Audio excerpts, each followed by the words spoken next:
All right, so in front of me, I have the new Echo and the new Echo Dot. Funny story, I was walking around Best Buy looking for ways to spend my hard-earned money, and I realized that these two were in stock and went ahead and bought them.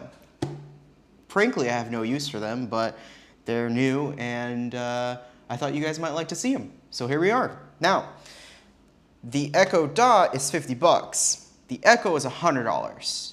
So I figure, let's do a comparison. Is the Echo really worth double the price of the Echo Dot? Let's find out.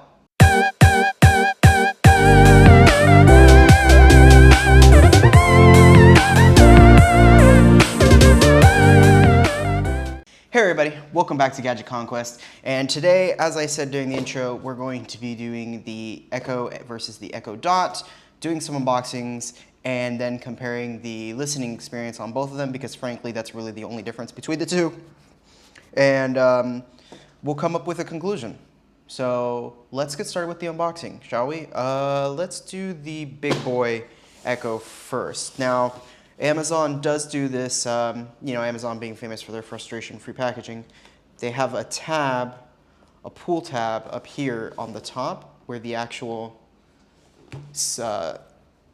tape that closes it, seals it there, is located, and you can actually just open it that way. So when you open it on the top here, you can see there's a logo, has a phone, basically telling you to download the Amazon Alexa app. I already have the app installed, and I do have my phone here, so we'll be setting it up on there. And then it tells you to plug in the device. I have my trusty white power strip here that we will bring out as needed.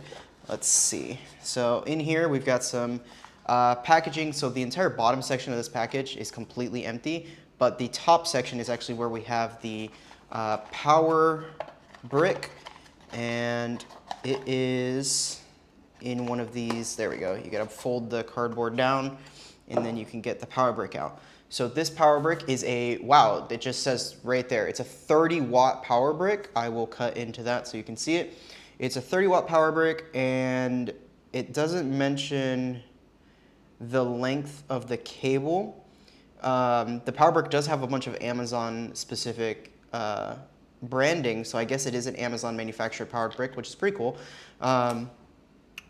There's a little piece of rubber band there holding the cable, and it is a barrel style adapter, which this is a proprietary power brick, and it looks like it's about a 1 meter cable. So overall, kind of disappointing that this isn't USB-C, especially since it's 30 watt. A proper USB-C cable could easily push 100 watts, so it doesn't really make sense. But I'm sure it's probably because of pricing or something, or maybe they just really want you to be using their specific power adapter. But I guess it doesn't really matter, since this isn't a device that you would be unplugging and plugging back in over and over again. It's really one of those put it in one spot and then you're done kind of deals. We'll put this back in here for now. And then the main attraction, ooh, that's a heavy boy. So if I could describe to you the density of this thing, so we've got some things here, but let me take a second to just describe to you how dense this thing is. In size, it's much smaller than like a basketball would be, even smaller than like a bowling ball. I would say it's more like the size of like a kid's bowling ball, like those really small ones, maybe like a 6. But it is dense. This is a really dense thing. Let's get it out of the packaging. Ooh, okay. So I don't know if you guys have noticed, but this is very different from the previous Echo that was the sort of the pillar shape. It was like a tower. This is obviously more spherical. It has the 4 buttons up here, just like the previous one did, but the design is very, very different. It has on the back, I see a barrel adapter and what is most likely a 3.5mm headphone jack for outputs there. And then it does have on the bottom, I believe this is some kind of, maybe like a pairing button or something. I'm not really sure looks like it might be for Zigbee pairing. And then there's also a little, what is this, a quarter-inch threaded hole for a screw. So this would be for like mounting it to like a tripod or something like that. I don't know why you would do that. I guess if you want it really high up, maybe? I'm not really sure how you would do that, but it is pretty cool. The bottom, there's a ring along the bottom, which is gonna be most likely for the lighting. You know, these things always have some kind of lighting. So I'm pretty sure the ring on the bottom is where the light is gonna be coming from. Let me go through this. This is important information. It's just safety instructions, that's fine. And then we have this better be a quick start. If this isn't a quick start, I'm gonna be very upset that there's no quick start in here. Boom, boom, boom, boom, boom. Getting to know your Echo. So it has tap detection, deactivates when microphones are off, interesting. So you can tap the device to get to listen to you, I believe. There is a microphone on-off button, which is this bottom button. There is a volume increase and decrease, and then there is an action button. I'm not really sure what the action button does, but we will figure that out. It does have a built-in Zigbee hub, which is pretty cool.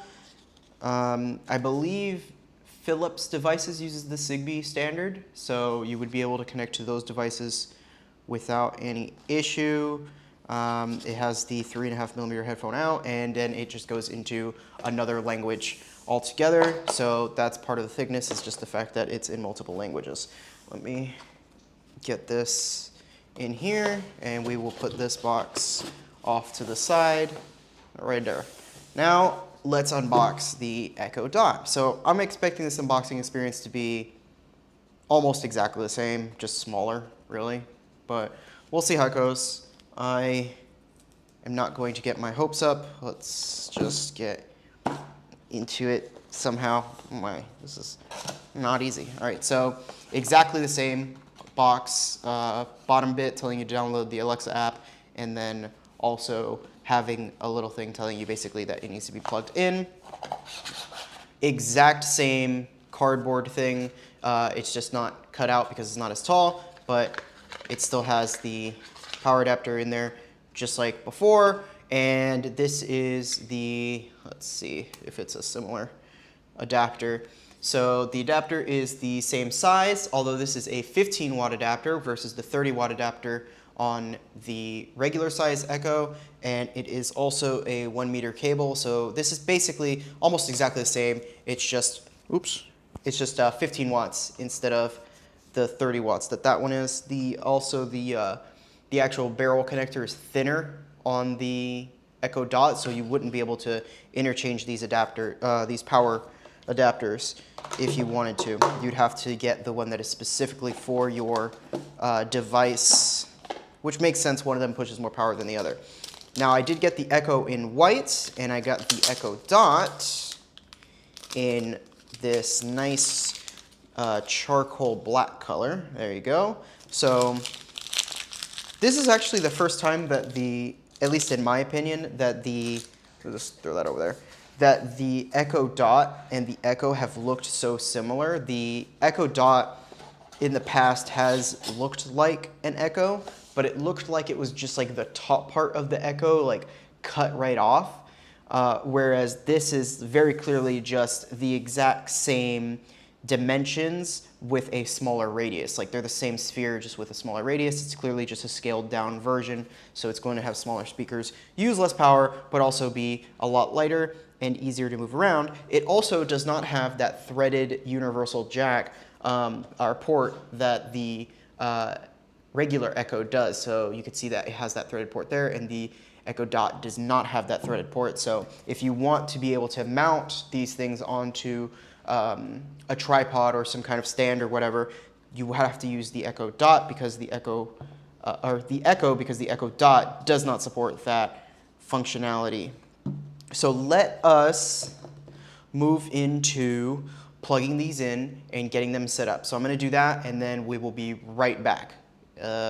Let's do now. And we're back. All right, I went through the process of setting both of these up, and we'll just go ahead and say it was pretty freaking easy. You just open the Amazon Alexa app and you go and click go to devices, and then on the top right there is a plus button which lets you add a device, and it's very quick to set up. In fact, while I was setting up one device, it actually recognized that there was another device nearby that was in pairing mode and actually asked me if I wanted to set up that device as well, which was really cool. The only thing that was kind of annoying is during the setup, when the device was in pairing mode before I actually paired it to my phone, what happened was the device basically just said, hey, we're in pairing mode, but then it said it in 3 different languages. It said it in English, and then I believe it did it in Spanish and then French, which isn't a big deal. It's just that it was kind of annoying because it took like a minute and a half, and I was trying to set one device up, and it was just kind of annoying. But other than that, the pairing went great. Everything was fine. What are you doing? How do I shut you down? There you go. So we're going to mute those. What are you doing? Probably a notification or something. Anyway, the pairing went great. It was really easy to do. I went ahead and changed the trigger words for each of them. So the trigger word for this one is now Echo, and the trigger word for this one is now Amazon. And hopefully by having changed the trigger word, I'll be able to more easily test the 2 of them. That's done. That was interesting. And we'll be able to do a much more, make it a little bit easier to do a comparison with the quality of the microphones and the speakers on them. So what I'm going to do next is I'm just going to quickly compare the 2 audio-wise as far as how well they can pick up my commands, see if there is any difference whatsoever between the 2, which I highly doubt. I'll just go through a few commands and make sure that both of them can hear me correctly. And then what I will do after that is just listen to some music on each of them and see how that plays. Hopefully the Echo can really fill out the room, and the Echo Dot sort of falls in line proportionally, but frankly the size difference between the 2 just isn't as noticeable as it was when they were much different in shape, when they were the puck and the column. So we will see how this goes, and I will get right back to you with the results of that test. Let's get started.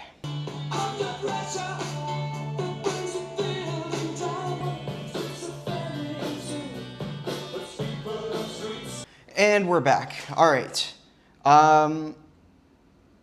Let's talk about the sound profile of these 2 things. So I have used in the past the puck-shaped Echo devices, the Echo Dot, and also the column-shaped regular Echo. I never used the 1st generation devices, but I have used the 2nd and 3rd generation devices. These sound really like completely different than those did, especially the Echo Dot. Now the Echo does sound different from the previous Echo, but it's not as noticeable as the Echo Dot. The Echo Dot went from that puck device that had basically no bass whatsoever. It was incredibly shallow sound. It did well with the highs, so voices sounded good, but it was very, very shallow. This thing, it blew my mind. This is really, really cool. The amount of bass that I was getting out of this tiny little ball is just phenomenal. I'm really, really surprised with this thing, honestly. For 50 bucks, it's pretty great. The Echo devices have like alarm clock features and stuff, so I personally, if the version that had the clock on it was available at Best Buy when I went there, I actually would have gotten that one instead, even though it's $60 versus the $50 for this one, because I would actually love to use this thing as an alarm clock. It is awesome, especially because they do have some nice alarm clock features like gradually increasing volume and stuff like that, and also tap to snooze, so you can just touch anywhere on the surface and it will snooze the device. But just the bass and the clarity of the mids and highs, this thing is just awesome. Honestly, it's leagues better than the previous generation Echo device. The regular Echo, on the other hand, is definitely better. Definitely better. It's hands down better. It's just not as much better from the previous device than the Echo Dot is. The Echo Dot is objectively better in every way, and surprisingly better. The Echo is just sort of, I don't really know how to say it. It's more like expected how much better it is. Like you expect the next generation device to be better, and it is. It is better. It's just, it's not the insane improvement that the Echo Dot had. However, is the Echo worth twice as much as the Echo Dot? So now we're in conclusion time. So in my opinion, you really shouldn't compare the two because they really have different uses. So the Echo Dot is really something more that I would see putting in like a kitchen or maybe in a bedroom or even, I don't know, a bathroom. Not really a device that I would use to fill out a very large room. Whereas the Echo, being how big it is, I would not put it in like a kitchen or a bedroom. I would actually prefer to put it in like a living room. Heck, these things, the bass on this thing is phenomenal. This thing gets loud enough that I could easily use it as a TV speaker if I wanted to. It's really, really loud. It actually surprised me how loud it got compared to the Echo Dot. It was more than what I was expecting, to say the least. And it's really a different circumstance under which I would use this. This is way more for building, for filling out much larger spaces. This seems more like just to get a good speaker in a room, and this is more to get a great speaker in a big room, because that's really what this thing is. It is honestly a great speaker. Is it worth twice as much as the Echo Dot? Maybe not for everyone. Maybe not for everyone. If you don't need super loud music or you don't need heavy bass, then the Echo Dot itself is probably good enough for you if you're just trying to get Alexa into your room. But if you're really just trying to get Alexa into your room, you can always just grab the Echo Flex, which is 20 bucks. So I don't even know why you would even be looking at the Echo Dot unless you really want to listen to some music, really, or maybe use it for podcasts as well. The Echo can actually be used as a speaker for a party. It's really good. So my conclusion is, yeah, I think the Echo is worth twice as much as the Echo Dot. I really think that the value is there. However, it's not for everyone. Neither is the Echo Dot. Neither is the Echo Flex. Neither is the Echo Studio. But that's why there's so many devices, right? Because you can pick the one that fits not only your use case, but also the amount of money in your wallet at that time. And honestly, these have their own place, and they are good value for the place that they are in. The competitors for the regular Echo, so I don't even know, some like Harman Kardon and Sonos speakers and some of the Google Home stuff don't compete with this. It's not a competition. The AirPod, honestly, it's not a competition. The AirPod's pretty good though, but this is so much for what you get at the price point that you get it at. And the competition that it has doesn't do it justice. The same thing for the Echo Dot. I have a Google Home Mini that I currently use, and it does not compete with this Echo Dot. It doesn't even come close to competing with this Echo Dot. So that Google Home Mini is going to go out. I'm probably just going to give it to somebody, and this Echo Dot will take over in my kitchen, which is actually where I use that Google Home Mini, and the Echo will most likely sit in my living room. I honestly don't even know where I would put this, but I'll find a place for it. Anyway, that's really all the thoughts that I have. I hope that you enjoyed this video. I really enjoyed doing this one. I love playing with new stuff when it comes out, and I hope that I get to do more of these in the future. But until then, this has been Gadget Conquest, And I hope that all of you have a great day. Bye.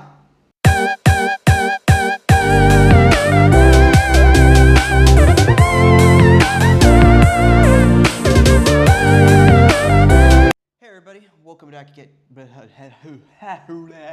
Yeah. Okay.